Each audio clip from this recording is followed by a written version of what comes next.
Hello बच्चों, कैसे हो आप लोग? अच्छे होंगे बेटा। बेटा आज मैं आपके लिए लेकर के आई हूँ यूपी बोर्ड 9th क्लास के लिए।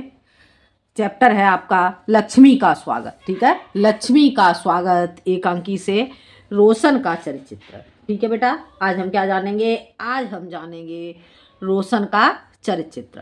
ठीक है, तो देख लेते हैं बेटा। पहले मैं आपको बता देती हूँ कि रोशन का चरित्र से क्वेश्चन किस तरह से बनते हैं। जान लेते हैं बेटा। देखते हैं। लक्ष्मी का स्वागत एकांकी के आधार पर रोशन का चरित्रण कीजिए। ठीक है, या लक्ष्मी का स्वागत एकांकी के आधार पर किस पात्र का चरित्र आपकी दृष्टि में अधिक अच्छा है, उसके चारित्रिक गुणों को अपने शब्दों में लिखिए। ठीक है, या इस तरह से पूछा जा सकता है, लक्ष्मी का स्वागत एकांकी के नायक का चरित्रण कीजिए। ठीक है, तो जान लेते हैं हम रोशन का चरित्र। ठीक है, देखते हैं। लक्ष्मी का स्वागत एकांकी का मुख्य पात्र रोशन जालंधर के एक मध्यम वर्गीय परिवार का सदस्य है। ठीक है, लक्ष्मी का स्वागत एकांकी का मुख्य पात्र रोशन जालंधर के एक मध्यम वर्गीय परिवार का सदस्य है। उसकी पत्नी सरला की मृत्यु 1 माह पहले हो चुकी है तथा पुत्र अरुण डिप्थीरिया रोग से ग्रस्त मृत्युशैया पर पड़ा है, जबकि माता पिता उसका दूसरा विवाह कराने के लिए उद्यत हो रहे हैं। रोशन की चारित्रिक विशेषताएं निम्नलिखित हैं। ठीक है, ये हो जाता है। एक बार फिर से देख लो। लक्ष्मी का स्वागत एकांकी का मुख्य पात्र रोशन जालंधर के एक मध्यम वर्गीय परिवार का सदस्य है। उसकी पत्नी सरला की मृत्यु 1 माह पहले हो चुकी है तथा पुत्र अरुण डिप्थीरिया रोग से ग्रस्त मृत्युशैया पर पड़ा है, जबकि माता पिता उसका दूसरा विवाह कराने के लिए हो रहे हैं। रोशन की चारित्रिक विशेषताएं निम्नलिखित हैं। ठीक है, देखते हैं बेटा। इसका पहला पॉइंट देख लेते हैं। इसका पहला पॉइंट हो जाता है भावुक और संवेदनशील। ठीक है, क्या हो जाता है इसका पहला पॉइंट? भावुक और संवेदनशील। तो रोशन अत्यंत संवेदनशील और भावुक, अत्यंत संवेदनशील और भावुक, संवेदनशील युवक है। ठीक है, रोशन अत्यंत संवेदनशील युवक है। वह अपने पुत्र की दशा देखकर अत्यंत विचलित हो रहा है। वह अपने बेटे का इलाज बड़ी तत्परता से करवा रहा है।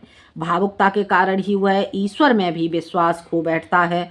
जब डॉक्टर और सुरेंद्र उसे भगवान पर भरोसा रखने के लिए कहते हैं तो वह कहता है कि मुझे उस पर कोई विश्वास नहीं है हो रहा।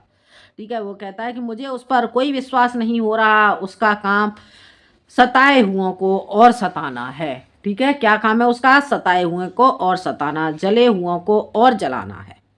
ठीक है, आगे समझ में? एक बार फिर से देख लेते हैं।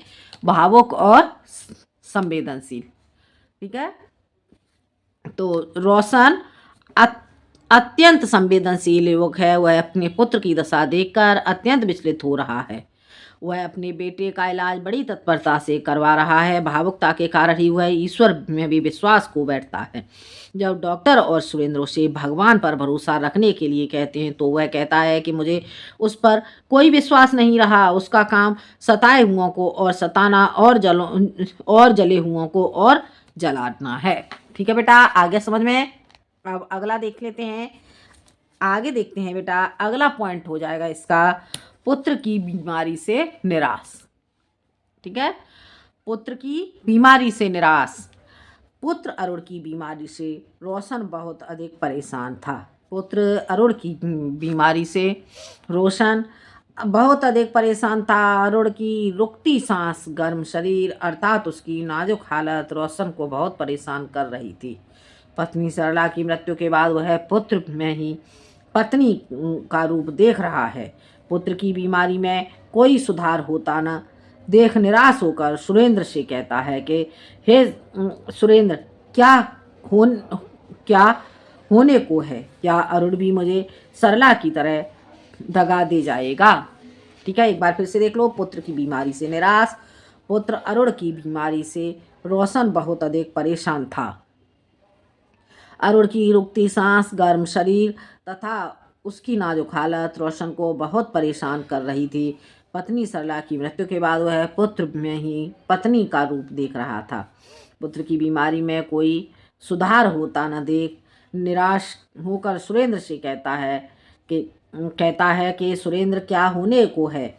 क्या अरुण भी मुझे सरला की तरह दगा दे जाएगा? ठीक है बेटा, ये हो जाता है पुत्र की बीमारी से निराश। अब अगला पॉइंट इसका हो जाता है बेटा अंतर्द्वंद से ग्रस्त।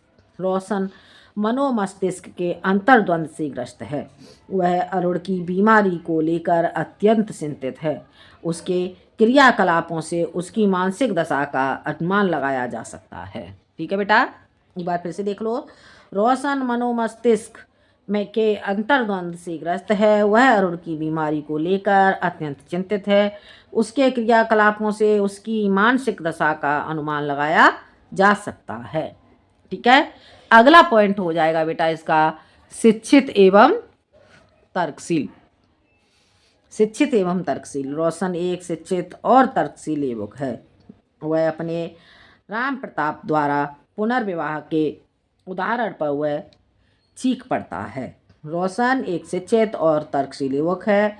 वह अपने राम प्रताप द्वारा पुनर्विवाह के उदाहरण पर वह चीख पढ़ता है और माँ को समझाता है कि शिक्षित अशिक्षित व्यक्ति की मानसिकता में पर्याप्त अंतर होता है।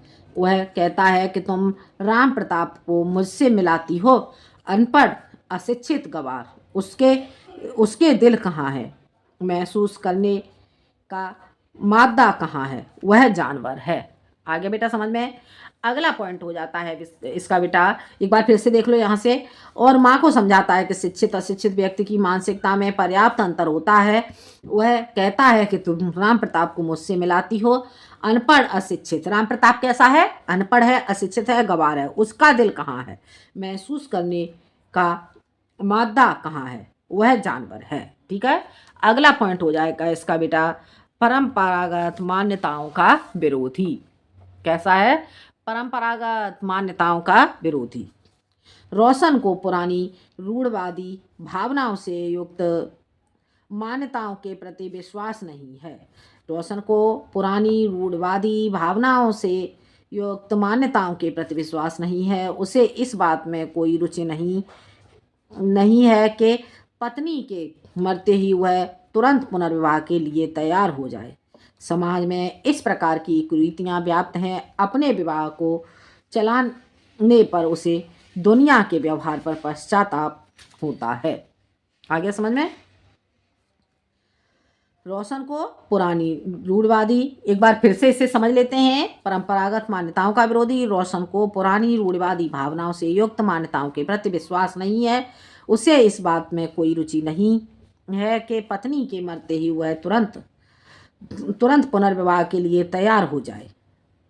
समाज में इस प्रकार की कुरीतियाँ व्याप्त हैं। अपने विवाह को चलाने पर उसे दुनिया के व्यवहार पर पश्चाताप होता है। ठीक है, अगला पॉइंट हो जाता है बेटा इसका दृढ़ निश्चयी। रोशन कैसा है? दृढ़ निश्चयी है। रोशन अपने निश्चय पर अटल रहने वाला व्यक्ति है। माता पिता के समझाने पर भी वह सियालकोट वाले रिश्ते का समर्थन नहीं करता है कि